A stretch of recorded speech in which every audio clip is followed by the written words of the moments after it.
Hey there. For those of you who don't know me personally and are just getting to know me through the channel, one of the things that I'm kind of notorious for every year is making a really stupid, elaborate Halloween costume. And this year was no exception. In the past, I've been Batman, Superman, Pee Wee Herman, Beetlejuice, Speed Racer, and even more elaborate things like El Fauno from Pan's Labyrinth, which I made these crazy stilts for, and I reused for a werewolf costume the next year. I made a Kenner Michael Keaton Batman action figure costume. I was also Hamburglar one year, and last year I was Raphael from the Ninja Turtles. Jose Canseco Bat. And every year is kind of the same story. I tell myself, oh, this was too much this year, I need to tone it down next year. And every August rolls around and I start to get the itch and I start to think, well, what am I going to do this year? But this year was kind of different. I got all the way to September before really having a solid idea.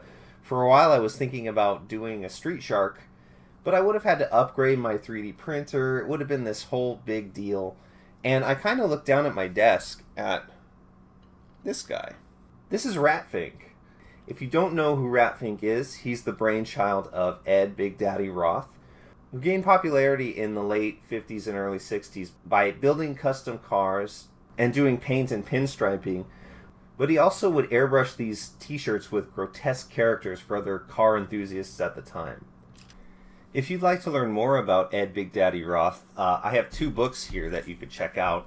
The first one is this one. This is more about actually his life and times and his cars. It doesn't touch much on the art, but there's also this book, which primarily focuses on Rat Fink and his art, which I really love this book. There's also documentaries about him. There's a DVD called Tales of the Rat Fink, which is also quite good. Now, sadly, Ed Roth died in 2001, but his wife is keeping his estate alive. And if you go to ratfink.com, you can find all kinds of information about him, as well as buy all kinds of merch, including t-shirts. This is ratfink.com. You can see that there's all kinds of information here, as well as a store. I really think it's cool that they've kept his legacy alive. There's, of course, the museum in Utah, as well as the Rat Fink Reunion Car Show, which I'm hoping to go to next year. It's going to be a 10-hour drive to take the costume there, but probably worth it. But Ed Big Daddy Roth just seems like a fun guy. I'm kind of sad that I won't have the chance to meet him. Now, my history with Rat Fink starts when I was a little kid. My dad and his brothers always had Rat Fink shirts. It was kind of a car culture thing at the time. And there was a real resurgence of it in the 90s for whatever reason. My Uncle Dave collected Hot Wheels and he would sell them at the Pomona Swap Meet. And when we were little kids, we would help him out. It was one of those moments where adults give you real responsibility and you feel like one of them. You feel like an equal, you know? My uncle was trusting me to make him money, basically. It was kind of a cool feeling. But the spot he would sell Hot Wheels in was always near the Rat Fink vendor. His name was Bert the Shirt, and he's actually featured in this book. Now, as a kid who was always a big fan of drawing and art, I was glued to that booth for a lot of the day. I would love looking at the shirts. I would love looking at the little sculptures and shifter knobs, and we would always have these little keychains as kids, these little Rat Fink keychains. I have several of them still. But my point is, it was always around me. It was always part of my life. And sadly, earlier this year, my Uncle Dave did pass away, and I have a few pictures of him in Rat Fink shirts, and I don't know, it kind of dawned on me early September that, like, oh, that would be a cool costume to make, and it would kind of be a cool way to honor him as well. So that's kind of where this journey began. So in this video, I'm going to take you through the process of building this costume. We're going to talk about 3D modeling and sculpting. We're going to talk about 3D printing. We're going to talk a little bit about foam fabrication and sewing. And finally, working with fur and painting. I've split everything up into chapters down below, so if you want to skip ahead or are only interested in certain aspects of it, feel free to skip around. I hope you enjoy, and let me do my YouTube due diligence and ask you to like and subscribe. If you like this kind of content and want to see more behind the scenes of some of my costume stuff, let me know in the comments. Mazuma! So let's get started talking about the 3D modeling phase. So here we are in Maya. If you're not familiar with 3D modeling, just know that Maya is the industry standard for 3D modeling. We're also going to be hopping between Maya and ZBrush, which is sort of the industry standard for 3D sculpting. So I'm going to be walking you through sort of my process in these two programs. But starting here in Maya, notice that I have 4 things going on in my scene. I have an image plane that has just some Rat Fink art, kind of just for inspiration, but also I used it to trace out the pattern for the letters. I've got a 500 millimeter cube, which essentially represents the build area of my printer. And this is for me to sort of determine how many pieces I'm going to need to print the mask in. Now, if it's a smaller mask like Hamburglar or Batman or something, usually the shape that goes around my head fits in the build volume. Rat Fink is substantially bigger in terms of the head, so it was printed in 6 pieces total. So I've got a scan of myself here. This is just something that I had my buddy shoot in my backyard, photogrammetry of me. I put my hands up on C-stands so I could hold as still as I possibly could. And he just went around me and took a bunch of photos, and then I solved it with reality capture. I'm going to be doing another video soon on using photogrammetry for 3D modeling, but this is pretty vital for costume building because I need to know what my proportions are and I need to know how big to make everything. I've also got a scan in here of the toy from my desk of Rat Fink. And this was actually a huge inspiration for the actual sculpt. It was kind of like a lot of the questions I had in terms of what to do, what the forms look like in 3 dimensions were actually answered by this this toy. So I found it super useful to have this scan of it. And again, I just took it in the backyard, shot some photogrammetry of it, solved it in reality capture, and here we are. The 5th thing actually that you might notice is I've got a scan of the shoes that I bought to actually wear in this costume. This is important because Rat Fink has these 3D printed feet extensions that I needed to glue to these shoes. So it was important for me to have a scan of them in here. If you'll notice here, I've got this Macbeth chart in here. It's a pocket Macbeth chart, which is something that you typically need to color correct your photos. You take it into a software and make sure that the colors are correct when you make adjustments to them. The reason I have this in here is because it's something that I know the absolute scale of. So I can create a cube in Maya that matches that scale and scale the scan so I know that it's right in Maya. So I always shoot my scans with some form of reference like that. You'll notice Rat Fink is sitting on what looks like a cutting mat, which is exactly what it is. The thing that's great about the cutting mat is I can measure it as well. Although in this case, it wasn't important for me to match Rat Fink's scale because he is a toy and I needed him to be more of my size. So let me start with the initial shapes that I built. Some very, very simple geometry here. I'm going to hide the teeth. So this is kind of what I took into ZBrush. I made some very basic, half sphere eyes, kind of a cube sphere for the nose, and then this very basic topology for the ears and head. And in ZBrush, I would sculpt this further. I would remesh this so it's all one mesh, and basically just refine it. But you can see it's some very simple shapes, a couple extrusions for the eyes and the mouth, and an extrusion out for the nose, just to kind of get the overall forms. I'm not even really matching what's here super closely, and it will get adjusted by the time we're in ZBrush, but I just wanted to get an idea of that. I also found it helpful to sculpt just sort of a big jelly bean shape for the body, just to kind of have an idea of what the final thing is going to look like as a whole. And also these little sort of pant legs for the jumpsuit that he wears. And then I have some very basic versions of the feet, which are just sort of made from a big cube with some subdivisions, and I just made some extrusions for the toes. I have kind of this step thing going on for the toes, which is something I learned from like looking at the great masters like the statue of David. The way that they made toes look believable was to have them kind of flexed like that. It's kind of weird to see the toes like straight out like this, so I kind of did that little cheat to make that work. And that's just, you know, something from the great masters. So let's hop over to ZBrush and take a look at that initial sculpt. So here we are in ZBrush, and this is sort of the result of my initial sculpt. I can't really show too much of the progress because the history's all been erased, but notice that it is still in 3 pieces. So I've got the ears here, I've got the face, and I've got the nose. So I kept them separated for a certain point just to kind of take this to a certain level of finish, but I very quickly realized that there was going to be a problem with this sculpt, and that is the gum line. I needed to do the teeth and gums and maybe even like a tongue and interior of the mouth as kind of a separate piece. So I then took this back to Maya. I think I remeshed this so it was all one shape first, and then I took it back to Maya.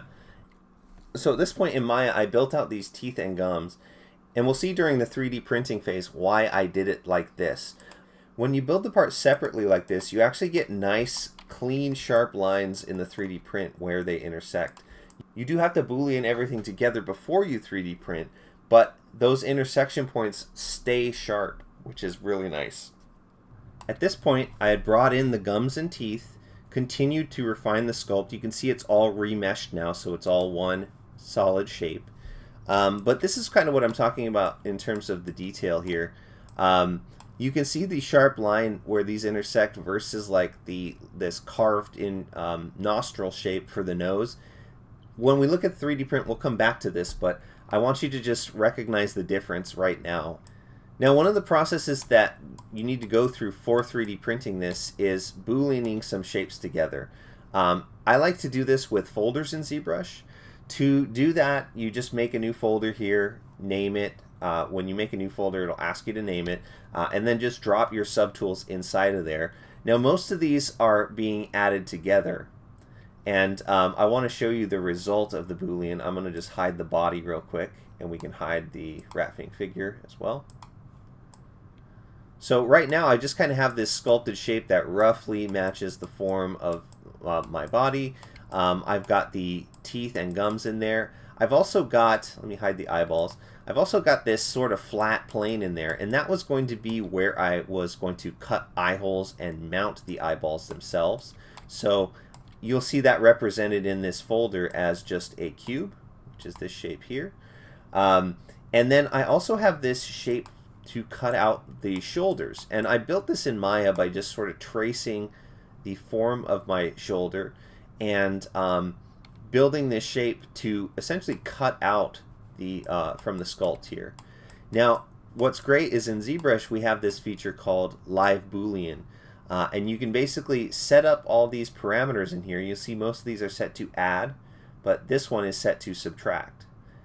And that means that that one is going to cut out from the shape. But if I turn this Live Boolean button on, you'll see that it has now cut the sculpt using that shoulder shape that I built. So at this point, I go up to the little gear here, I hit Boolean folder, and it will create a mesh that represents this. And that is represented by this mesh here. So once I had this, I did some further refinements on it, and I basically send it back to Maya.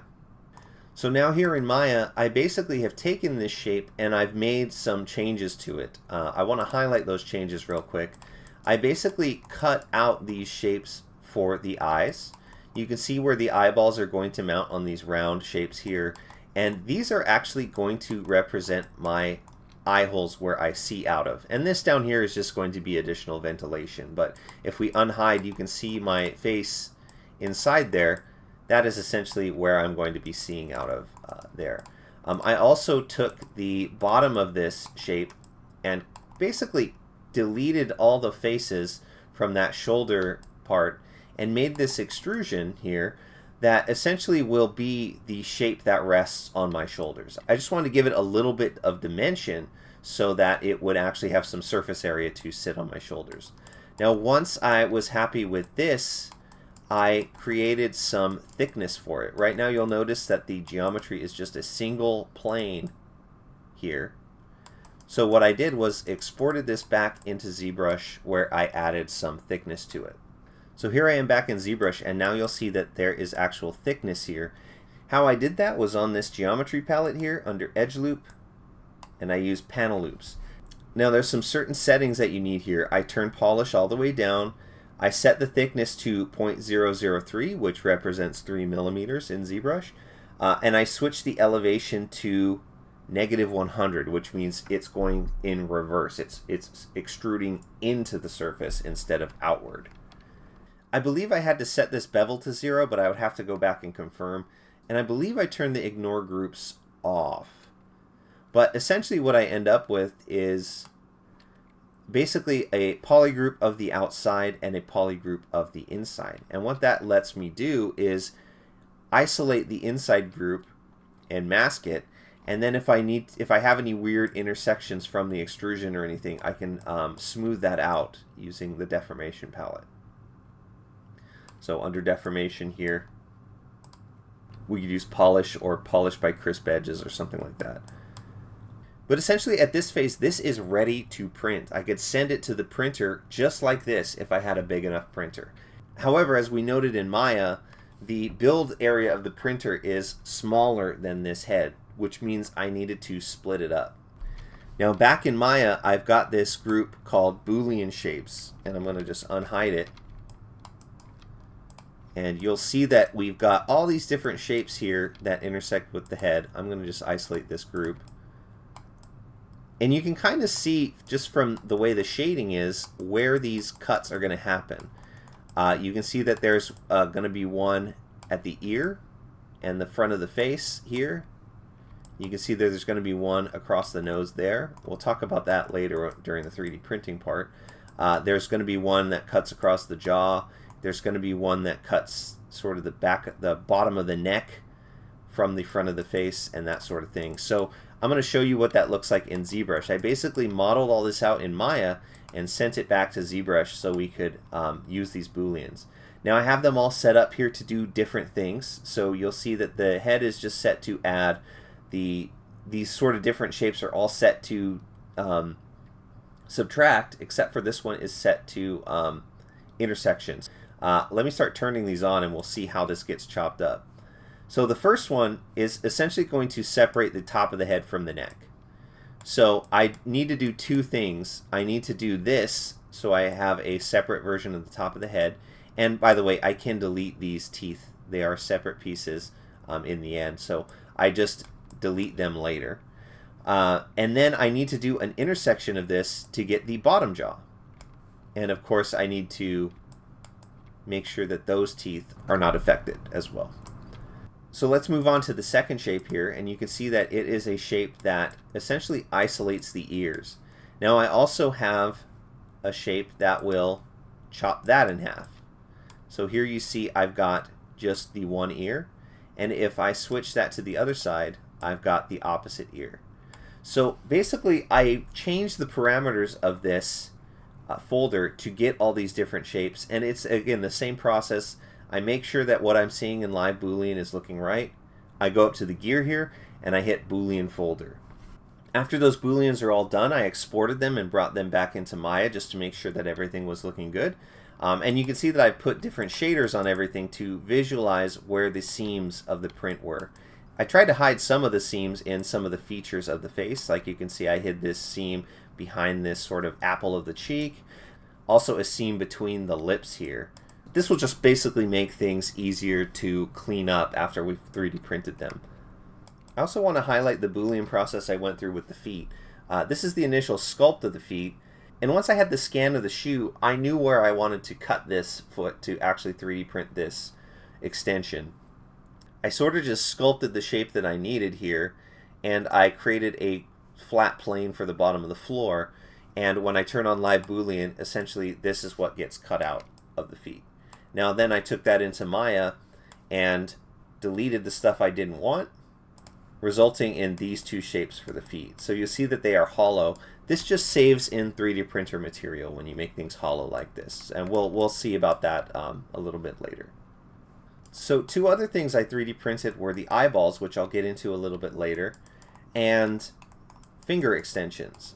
So I made these very basic representations of fingers that would stick on top of my actual fingers, and since they'd be inside of the fur glove, they really didn't need to be that detailed. So they're very simple, just copies of each other and just sized to my various finger sizes.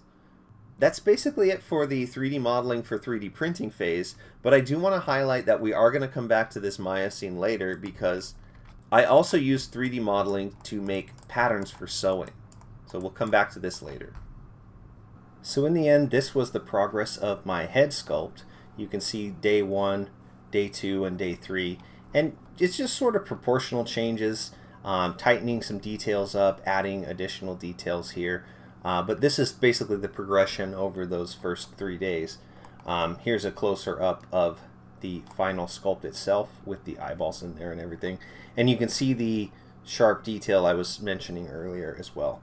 Now initially, I thought that I could print this thing in 4 parts, but I had some failures printing this face piece. So I ended up going back to the drawing board a little bit and splitting it into 6 parts instead.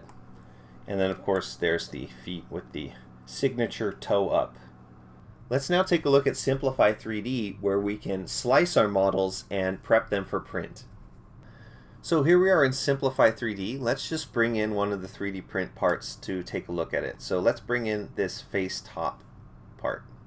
Just going to drag the OBJ into Simplify 3D, and you'll notice that it is very tiny at the moment. This cube represents the 500 millimeter cube build area of my 3D printer, but for whatever reason the units in ZBrush are kind of screwed up and I need to actually scale this up. So how I do that is double click here, and let's just move the decimal place from 17.73 to 177.3, and now you'll see that we have the more accurate size. So there's a couple things to consider when setting this up for print. I want to think about the orientation of this piece.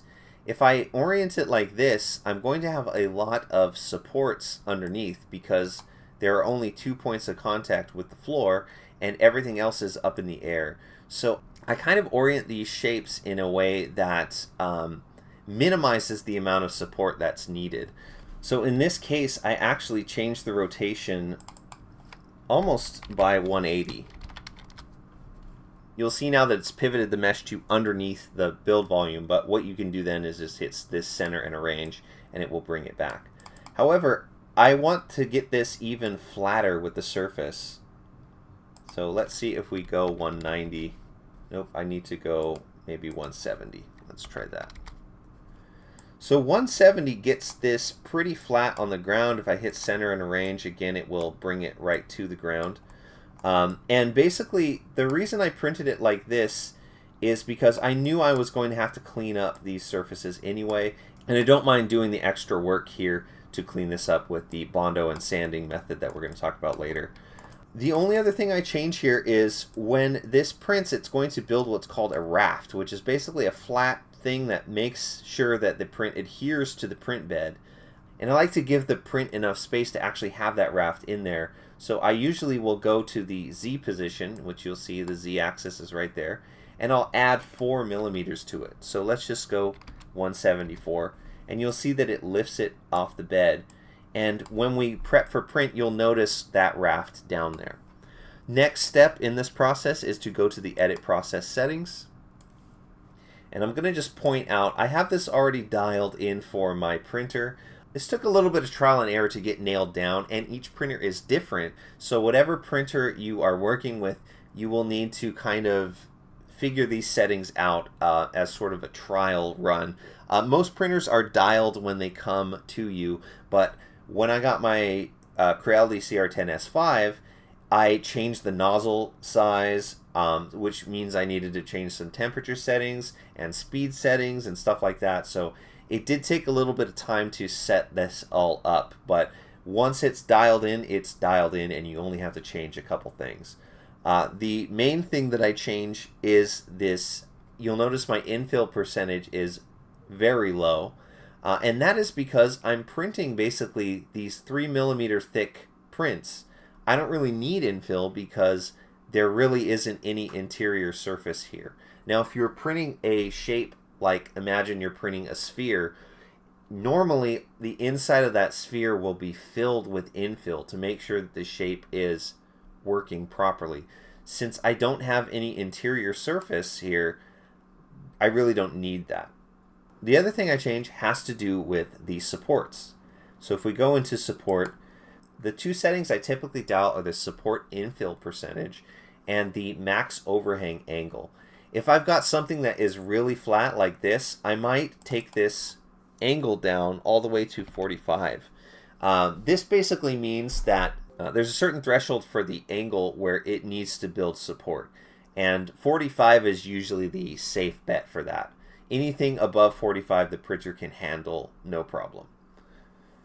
The infill percentage, I usually leave this at 15, but sometimes I'll take it up to 20 or 25.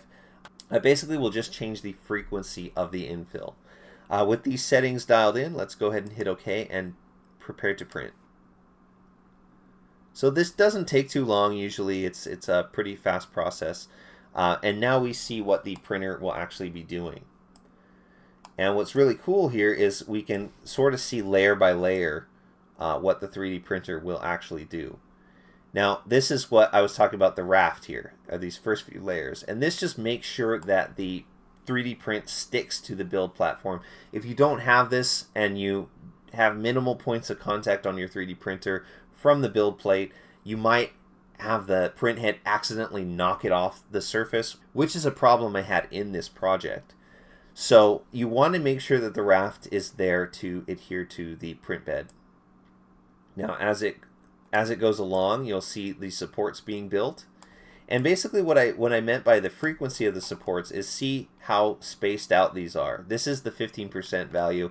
If you knock this up to 25 or 30, it's going to be basically double this amount of supports. I like to keep it low because I don't really need all that much support. I'm going to be cleaning up the surface a lot afterward anyway. Now, as you'll see, it goes through and sort of builds the surface layer by layer. And up and up and up and up until we're all the way done. Now see that the angle of this flat area of the eyes is sort of a drastic angle, and that's why it has all of these supports built in. So that's kind of what I mean by the support angle, is if this was more of a 45-degree angle, it wouldn't need the supports basically.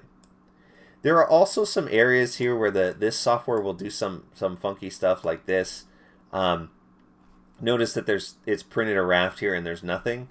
It's kind of weird. Like that sort of stuff just happens. It gets generated, and it's not something I even know how to fix. But it's just, you know, a little bit of excess plastic is not going to hurt anybody. Essentially, once that's done, you save the toolpath to your little micro SD and you take it down to the printer. Another thing I want to mention about Simplify 3D is always save your print files. Because if there ever becomes a situation where your thing has been printing and you run out of filament and it's been air printing for 8 hours, you can come back to this and edit the G-code and resume your print where it left off. Now what you need to do is go to the settings on your 3D printer, manually move the nozzle until it's to the point where it touches the plastic where it left off, and take note of the Z-axis value. Then you can come back into Simplify 3D, find that value here, and we can go in and edit the G-code. So once you've determined that value, let's go in and edit the G-code. Now I like to just do this by opening it with Notepad. Here it is in Notepad. It does take some time to load because there's a lot of lines of code here. But basically what we can do is go to Control F, and we can look for this value, Z equals, and in this case we want to go to 71.629.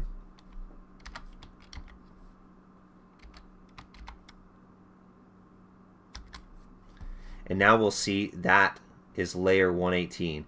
And basically what we can do is click here on the line before, go all the way back up to the top, and find the beginning of the process. Now these first lines are all the settings. What we basically want to do is delete everything before home all axes. If you have home all axes in your G-code, it will send the print head to home, which may knock your print off of the build plate. So do not have that.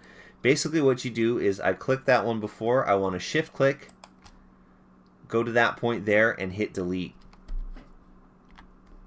What this tells the printer is that it will start the print at layer 118 and pick up where you left off. This has saved my ass many times when 3D printing.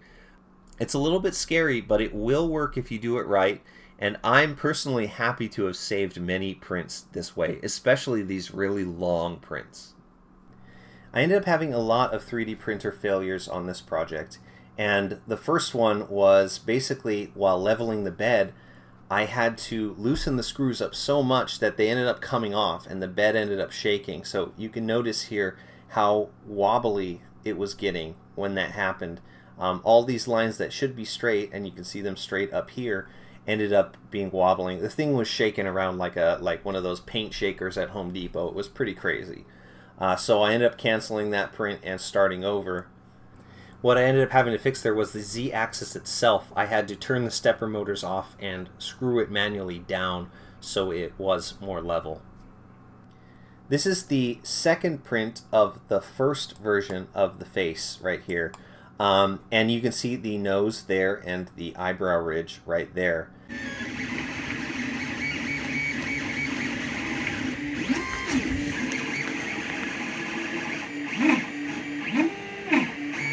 Basically, what ended up happening here was as this got higher and higher, eventually it was going to bridge in the center and form Rat Fink's nose.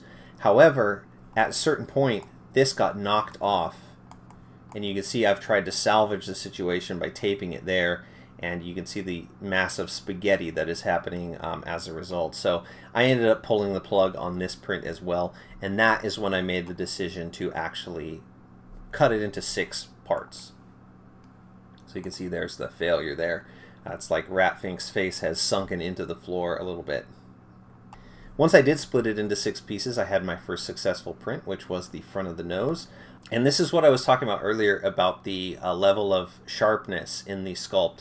When I had the teeth and they're booleaned all together like this, I get these nice sharp lines, whereas the lines that I've sculpted to be sharp up here on the nose just are not quite sharp enough. Everything in your sculpt has to be kind of exaggerated for it to work in a 3D print. This is something that kind of just isn't exaggerated enough at the end of the day. I have some more angles of it so we can see sort of the quality that my printer will spit out. I had a lot of issues in this project with the extruded filament kind of sagging and becoming loose from the surface, and I think it's just fluctuations in temperature, but it was something that I could never really nail down. What I ended up doing was taking a heat gun to this and just sort of mashing the filament down into place. But you notice the amount of cleanup that I have to do here. There's not just visible build lines, there's lots of like errors and areas where the supports were pulled away and it's not quite perfect or anything. So I ended up having to use a lot of Bondo and sand a lot on this particular piece.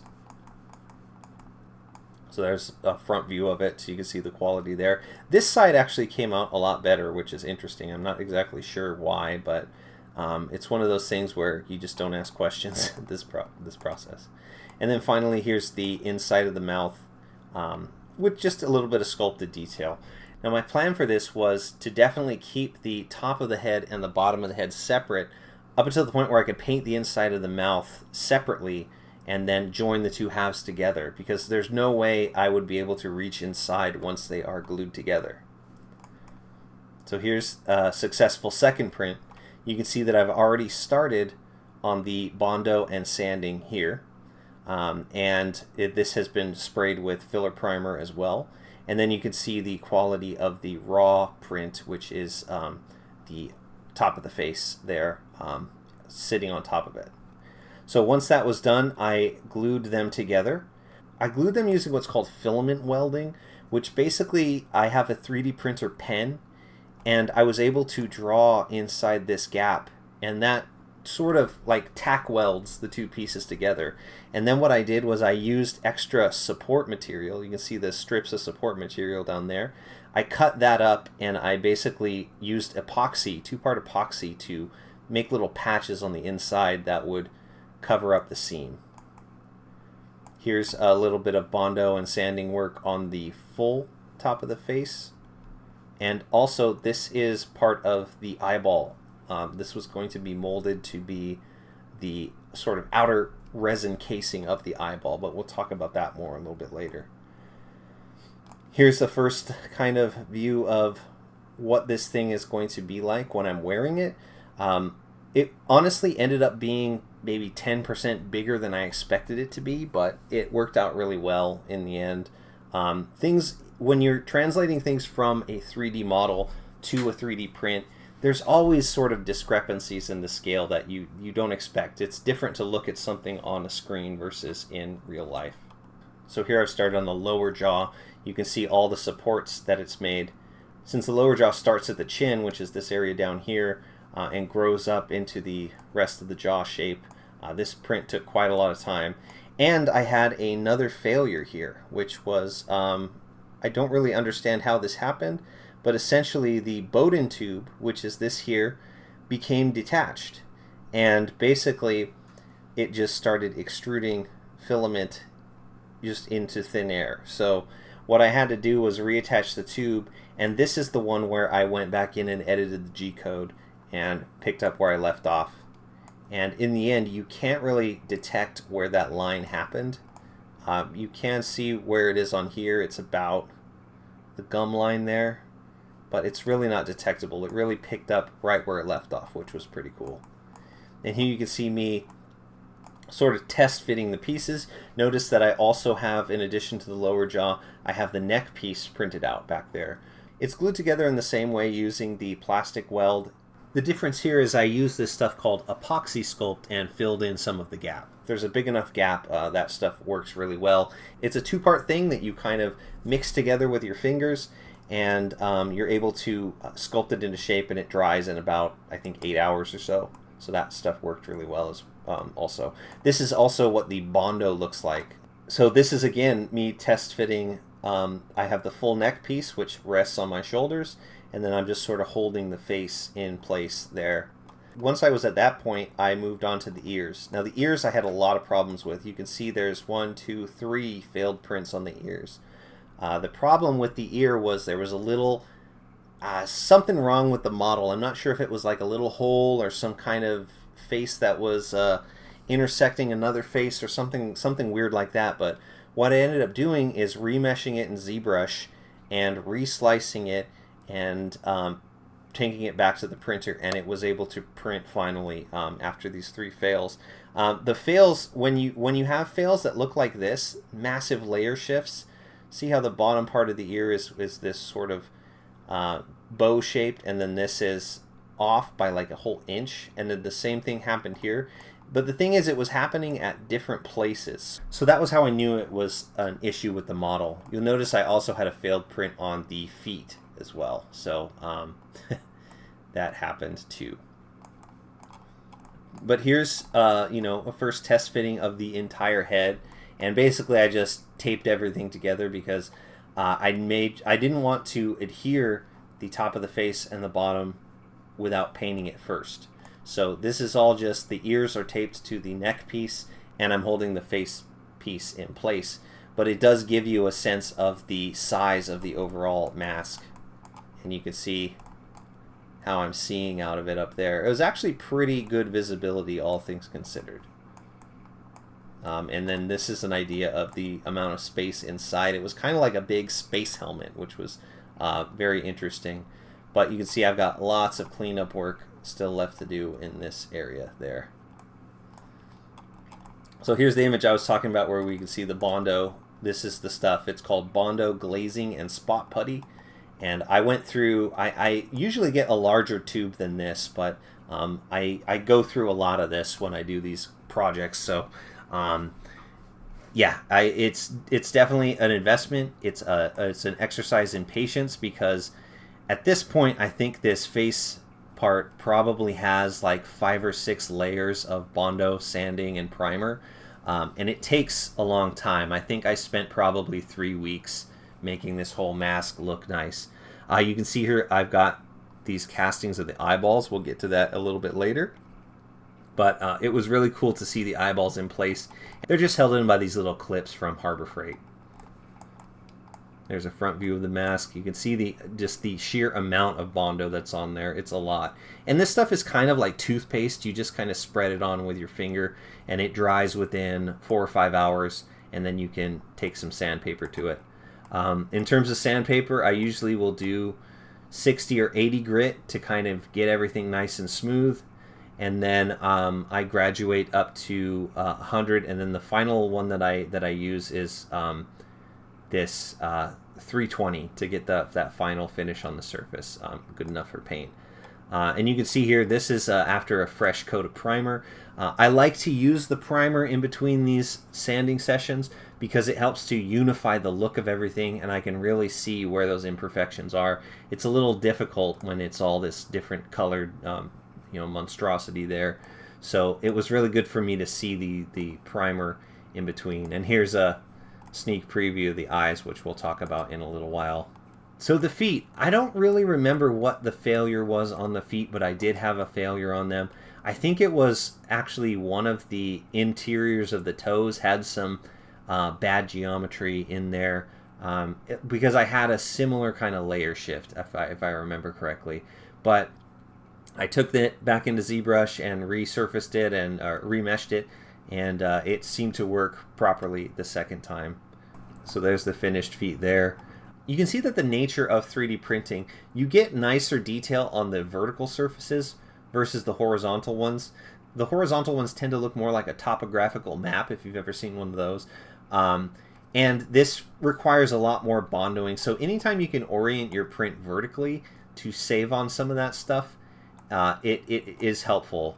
But if I were to orient these feet vertically, they would have taken a lot longer to print because all the inside of the foot would have needed to be supported. And yeah, it was just, at this point in the game, I was so tired of 3D printing that I just wanted to be done with it. And I was like, I will fix it with Bondo. But here's the finished prints sort of placed onto the shoes that I bought, which are just some knockoff Crocs that I got, I think, from either Amazon or Walmart or something like that. But yeah, Rat Fink always has his pinky toe up for whatever reason, so that was a detail I really wanted to capture. And here is sort of after a few days of Bondo and sand. You can see that I left a lot of this alone up here, the topographical map part of it. And the reason for that is I knew I was going to cover it with fur. And actually, stuff like this works really well with glue, because there's lots of nooks and crannies for the glue to fit into. So anytime you can save time by covering something in fabric or fur, having this sort of pattern to glue is actually really quite nice. There you go. I think these are just out of order slightly. Let me reorder those. But yeah, this is sort of in progress primer. I think this is before even putting any Bondo on at all. So this is an idea of what it looks like outside of the shiny plastic. Having that first layer of filler primer is just really good to see the status of your print and see how it's going. So my plan for the eyeballs was this. I was going to create this dome that would represent the sort of overall smooth shape of the outside of the eye. And I would also have this kind of internal structure for the eye that would basically be encased in crystal clear resin. I don't have any pictures of the 3D printed part of the inner eye, but I essentially coated it in clay and began sculpting like this. So this is sort of the final detail sculpt. It's a little rough if you zoom in close, but it was going to be fine for my purposes. And basically, I wanted to get all this cool detail. If you've ever looked at like close-up photography of an eyeball, I wanted to get all that cool striation and detail on the iris area. The other thing that's kind of an Easter egg is if you look at the veins here, you can see a letter J, a letter A, and a letter Y, and then finally a letter M. So the veins on the eyeball do spell my name, which is kind of fun. But essentially, once the eyeball was sculpted, I sprayed it in white paint to seal it. A lot of these materials, like silicone, don't do well with this NSP clay, so you need to seal it with at least paint. I also use this clear acrylic spray that I got from Douglas and Sturgis up north, but you know, I don't live near that now. But basically, it's exactly that. It's clear coat that is acrylic based, and the silicone typically works pretty well with that. This is just silicone I got from Amazon. Normally I go with Smooth On. You might have seen some Smooth On boxes in the back in my garage, but I wanted something quickly, so Amazon delivered this like in 2 days or so, and I was able to make this mold. I took these pictures because I thought it was interesting. It kind of looked like it was underwater, kind of a cool look, kind of a creepy look, really. But I thought that was really fun out in the sunlight. But once the mold was done, I was able to make some casting. So I did my first 2 casts in this kind of yellow color. I kind of figured that if I painted these white, the yellow might kind of shine through in some way. I don't know exactly what I was thinking, but since the material I cast in is Smooth Cast 65D from Smooth On, it cures white. So I also wanted to just make sure I had a color in there, so as I did the different layers, I'd be able to see that I had enough coverage on the inside of the mold. And you see my cat Loki back there just kind of going, "What the hell are you doing, dude?" So once those were cast, I painted them. So I just painted them just a white base, and then I started to paint them with acrylic paints. So this is just this was kind of a tedious process, painting all these veins. But the rest is kind of just stippled on with a brush. I did first a layer of yellow stippled on, and then I did the red stippled on, and then finally the black and the bottom stippled on. And then I painted these. Actually, I painted the veins before I stippled the black on, and finally I painted the iris there. This is the mold of the dome. And my plan was to fill this part of the way with the crystal clear resin and suspend the inner part of the eye inside of that resin, pull it out, and get a nice perfect dome. The problem is all this detail in the front here, as well as the cavity for the pupil, trapped air. So when I dipped this in, that air became stuck underneath and caused air bubbles in the resin. Now I tried to solve that problem by using a pin vise to drill into those holes and inject some clear resin in there to fill it up. And it kind of worked, but it also left these visible kind of defects in the surface, which was no good for me. The other thing was that the resin had this sort of flattening effect to all this. All the dimension in the sculpt was kind of missing, and I didn't really like the way this looked in the end. So I decided to pivot. What I ended up doing was making a casting of the tip of the eye here and sculpting sort of a cornea dome on top of it. There was also a funnel sticking out here as well. So I then took a mold of that, which sits right on top of my eyeball casting and creates just a dome where I need it. Here you can see I'm just goofing off again. This is the opposite view of my office as well, in case anyone is interested. So here's round 2 of the eyes. You can see that I painted them just the exact same way, pretty much. You can see the old ones are back there. But yeah, just using cheap acrylics from Michaels. I think I've had these for years now, but yeah, I'm all about just working with what I have and just doing it on the cheap. You can see that now I've drawn on more veins. I actually used 2 pens on the first round, and I ended up just using the 1 on the second round just to make it a little bit bolder. Here's the sort of the side-by-side between round 1 and round 2. And you can see some of the defects I was talking about here. Like you can still see the bubbles a little bit, and you can definitely see the areas where I drilled. So that's not good. Here's the 4 eyeballs before I cleaned up the second round. This is almost fresh out of the mold. But what I love about these eyeballs is that you still get that cool refraction here, but you don't lose any of the detail of the sides. I really love having the dimension of those veins on there as opposed to this where they're just very smooth. So I was very happy with how these were coming out. So these have been sanded with 1500, but they're still kind of cloudy. Time to spray it with clear. Watch the magic happen.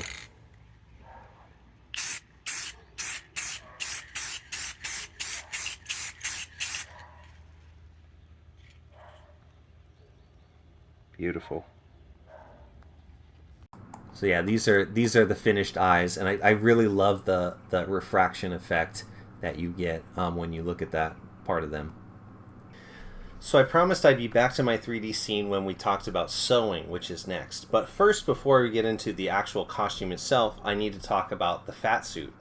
So I had blocked in the shape in Maya that I had wanted the Fatsuit to look like, but then it kind of occurred to me that I could use the actual geometry in Maya to generate the pattern that would make this. I basically created a mesh that would represent the final foam version of the Fatsuit, and I used its UVs to generate a pattern for it. Now, if you're not familiar with 3D modeling, UVing is a process where you basically cut seams in your mesh so it lays out flat. I kind of think of it as like unwrapping a starburst, right? You unwrap the starburst and you can flatten out the wrapper of it, and that is sort of the texture that would be on your model. There's sort of a similar workflow if you've ever heard of papercraft or pepakura, where they generate 3D models and flatten them out to create these patterns that they can then fold into various shapes.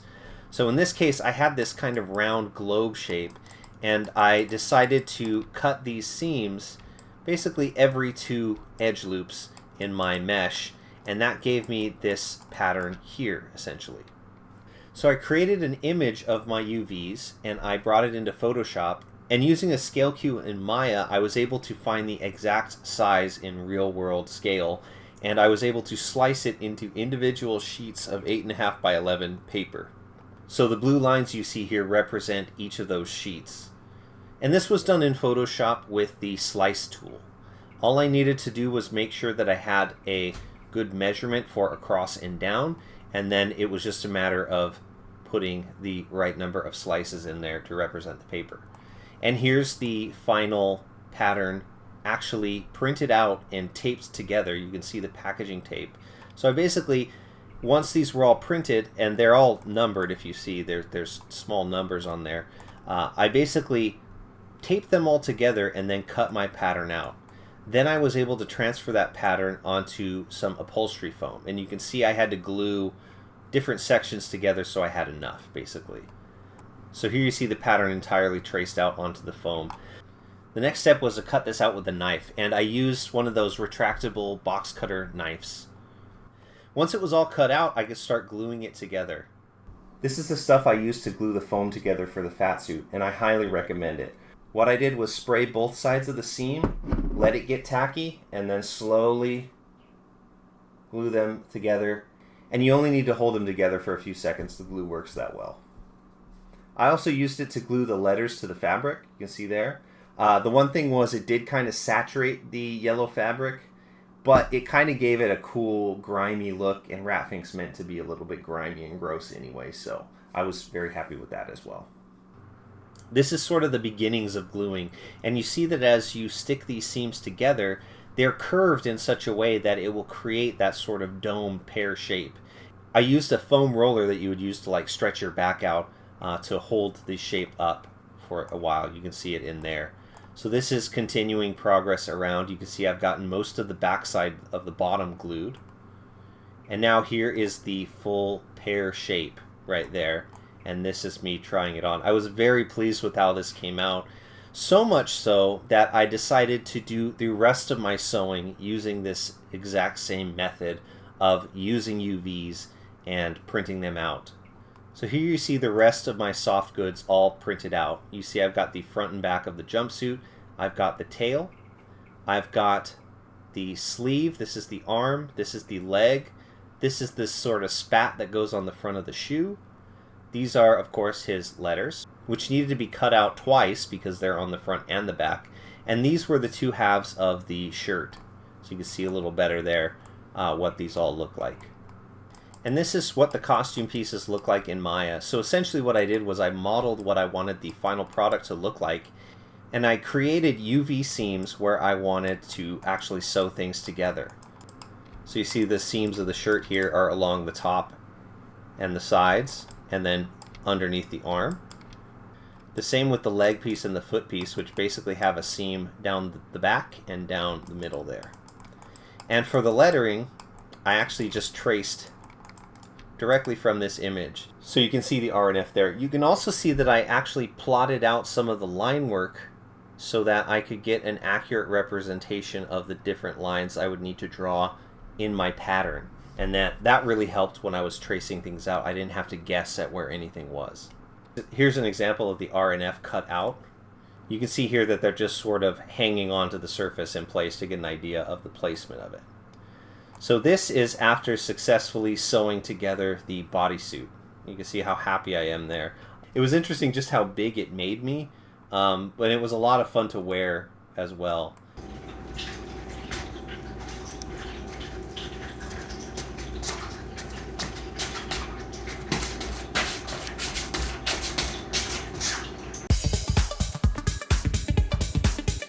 Here's some progress on the shirt itself. I ended up cutting the shirt more up here where it would be covered by the head because you could see the bottom of it here, and you really didn't need that fur to go beyond this point up here since the bodysuit would be covering it. So I ended up cutting it. It was like this weird crop top looking shirt. But that's essentially my early days of sewing there. Here's a sample of the fur. Now when you're working with fur, you want to make sure that you're not chopping off the actual hairs when you're cutting it. So the way you do it is you mark out your pattern on the back and you use a hobby knife to cut the shape that you need, or you can go in with scissors and make really tiny cuts. But you want to be careful that you don't accidentally give your fur a sort of Lloyd Christmas haircut. The other thing with fur is when you're sewing it, you want to make sure to tuck in all the hair. So as you're pinning it, make sure that you're tucking that hair in, and that way when you sew it, you won't get any hair caught in the seams. And the seams will really be kind of undetectable. Here's the R and Fs traced out. Now he's got it forward on the front, but on the back side, he's actually got the R and F are backwards. So it's almost like it was projected through his body. So I needed to make both a forward set and a backward set. And I used an acrylic paint pen to do the black lines on there. So here's what I mentioned in the other video about the fabric becoming saturated and it kind of becoming kind of a grungy look. You can see the difference between the pre-glue and the after-glue. But I didn't mind this, like I said, because Rat Fink is meant to be kind of a grungy character. See, there's the front again, and there is the backside with the backwards letters. So this is the gloves, and for the gloves I actually put those little finger caps on top of my fingers and traced on a piece of paper to make the pattern for the glove. It's basically just two halves sewn together. What was interesting about the gloves to me is it actually adds 2 inches to all my fingers, but when the costume's on, everything just looks in proportion. And you can see I added some grungy fingernails. One thing I want to mention is that when I initially got the fur, I felt like it was too long and scruffy. So I ended up using this vacuum hair trimmer thing. It's kind of like a Flowbee, but you use it on your cat, and we have one because Loki is a hairy beast. But I ended up using it on this fur, and it worked really well just to take the fur down to a more appropriate length for Rat Fink. Also, when you're working with fur, keep the directionality of the fur in mind. For example, I had the arm fur flowing down the arm, I had the ear fur flowing up the ears, and I had the head fur flowing down the head. These are things to consider when you're cutting your patterns.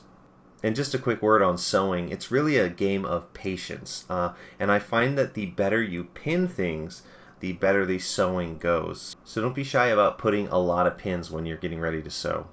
So finally it came time to paint the insides of the mouth, which I did here. You'll notice that some of the surfaces aren't completely butter smooth. I didn't Bondo and sand everything to a crazy extent inside of the mouth.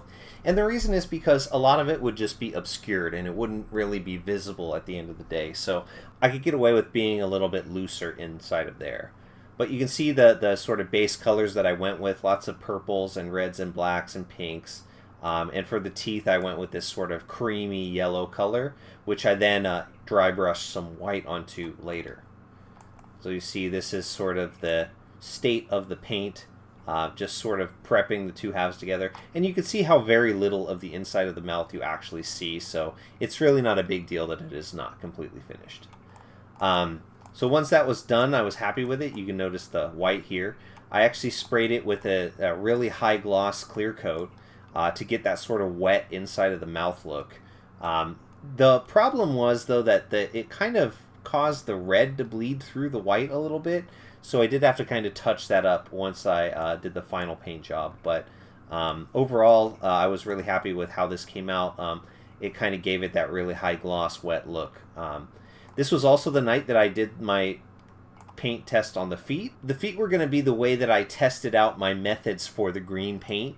And I ended up with something I was really happy with. I started with like a Kelly green color, and I just coated everything in that Kelly green. And then I started to build in shadows with like purples and darker greens, and highlights with that sort of creamy yellow color. And then I did a final pass of doing a lime colored paint over it, and it ended up matching overall pretty good with the rest of the costume. So I was pretty happy with that. Here I am a couple nights later testing out the full costume. You can see that I've glued the head pieces all together, and I've started to Bondo the seam in between. Now, basically when I'm sanding, I'm making sure that I'm blowing off with the compressor all the dust that is being accumulated inside the mouth. And anytime I spray with primer, I make sure to mask that area off. But it was pretty easy to keep it overall very clean. It was also really good to just see the full outfit all together and get a sense for how heavy the head was going to be, and basically how hot the costume was going to be, which led me to investigate methods of keeping cool. I ended up buying an ice vest and a sort of ice skull cap type thing that I was able to wear to keep cool. Once I had the seams all bondoed and the head primered, it was time to glue the fur on. I started with the ears, and basically the process for this is you kind of get a big square of fur and you lay it over this surface backwards, so fur side down, and you trace out the pattern that you're going to need, and then that pattern will get glued to the opposite side because it is a symmetrical design, right? The tricky part about this was that since this is a curved bowl surface, I had to cut like a triangle out of that piece of fur so it wouldn't fold over itself, essentially. If you've ever tried to lay fabric that doesn't stretch over a curved surface, it can be a little bit difficult because you do have to cut those triangles out to get the shapes to fit together. But the cool thing about fur is it hides a lot of those sins that you have in there. And anytime you do end up with a small gap, you can just glue a small piece of fur there. So that is the sort of completed ears there. But basically, once that pattern is cut, I just sort of go inch by inch with hot glue. So I use the hot glue gun for this. It's out of picture, but there you can see the glue sticks. The reason I use the hot glue gun is because, it bonds with the plastic very well, and it also sort of impregnates the weave of the fabric really well. So you get a pretty good bond, and it's pretty instant as well. So it dries very quickly, and it allows me to just cover this surface really well with the hot glue. You'll notice I have some marks here. I do kind of take note of like where I was cutting the fabric and where I was lining things up as I'm gluing it down.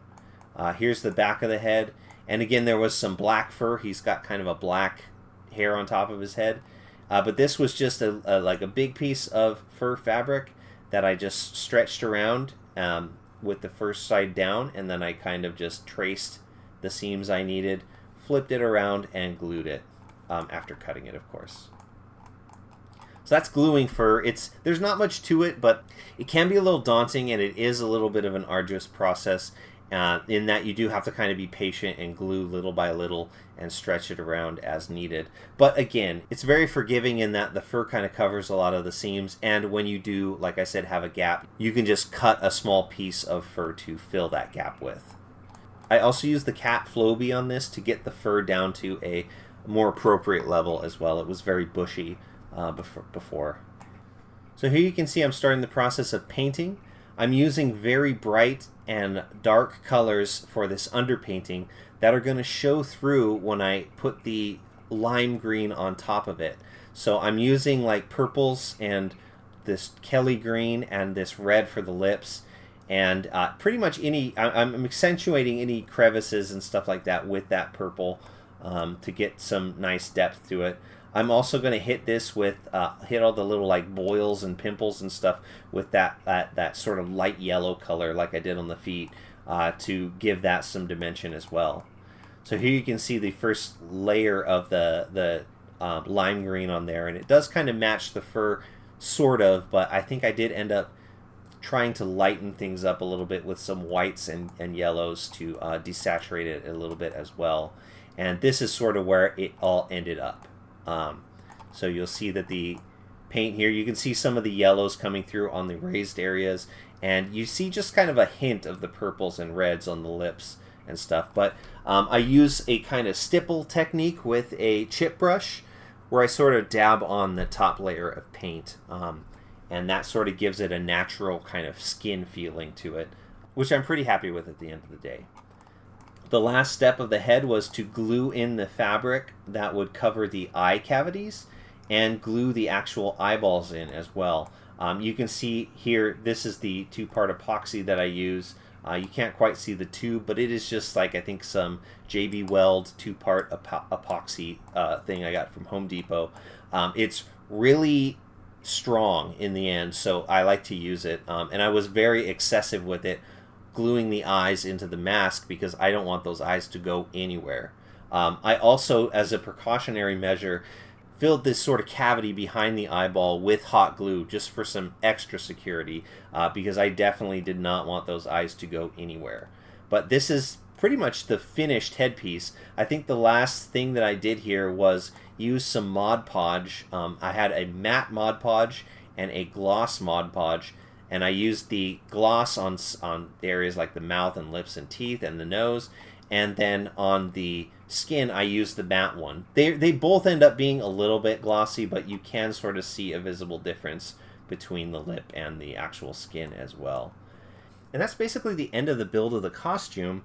The only thing I didn't really cover was the tail, but the tail is very simply just a tube of the fur. It's got one seam down the middle. I stuffed it with batting, but to give it some structure, I actually used a garden hose on the inside of it to give it sort of a more rigid base on the inside. I did have to cut the garden hose so it would be in kind of an S shape, because typically they're coiled up and they just kind of want to curve in one direction. So I cut it at a certain point so it coiled in one direction and then it went in the opposite direction. So I got a nice S curve out of it. And I used just sort of a hose fitting to attach it to the bottom of the Fatsuit. Up at the top of the tail, there's actually some fishing line that attaches to the mask itself, so the tail remains suspended up, but it kind of just flops around on my back when I'm walking around. When I was out at an event, the fishing line broke and the tail started to drag on the floor, so I ended up having to hold it anyway. So in some photos, you will see me holding the tail up. It's kind of one of those things where I'll keep fixing it and trying to find a better solution, but it might just be one of those things where that's just how it is, and I might just have to hold the tail once in a while. It's really not that big of a deal. But overall, I'm extremely happy with how this all came out, and I was very excited to wear it to a couple of car shows around Halloween time. Also, if you couldn't tell from my office, I really do love collecting things. I already mentioned the keychains here, but I also have this. This is from the 1990 Kenner Rat Fink Rad Rods line, which has a fantastic commercial you should check out on YouTube. It's actually a combination of two toys because I wanted Rat Fink, but I also wanted this Corvette. So I managed to find them loose on eBay and combine the two. This is the toy I ended up scanning, minus the skateboard, of course. These came out in 1999, but really cool toy, and I think a really good representation of Rat Fink. I also got a bunch of Rat Fink comics, which are really awesome. There's some wonderful black and white artwork in here that I really love. For whatever reason, number 3 was a hard one to get. I'm not exactly sure why. But I did manage to hunt down the whole set. There's also these larger comics. Rat Fink Falls in Love was a fun one. There's also a joke book, which was kind of funny. The comics were a great way to learn more about the character and really get into that mindset. There's not really a storyline per se, but there were lots of cool little phrases and poses that I could incorporate into my costume. Mazuma! Another cool thing was I found this catalog from back in the day with all kinds of t-shirts and other fun memorabilia from Rat Fink, a lot of which is still available on the Rat Fink website, but there's some really cool stuff in here that I'm kind of sad isn't available anymore. And come on, I had to get the Mad Modeler shirt. Well, that's about all I've got. I'm sorry for such a long video, but there was just a lot of stuff to talk about. Also, I'm sorry for the occasional pigs in space audio. I'm still learning this stuff. Hopefully, eventually all these issues will be solved. I hope you found this video helpful or that you learned something. If you have any questions about anything, I'd be happy to elaborate on any step of the process. Again, let's do the YouTube thing and say, please like and subscribe. If you like this kind of content, please let me know in the comments. I'd love to do more of these videos. I'll leave you with a slideshow and some video of the costume in action. Thank you so much again, and have a great one.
Don't mind me, just doing a little 3D modeling.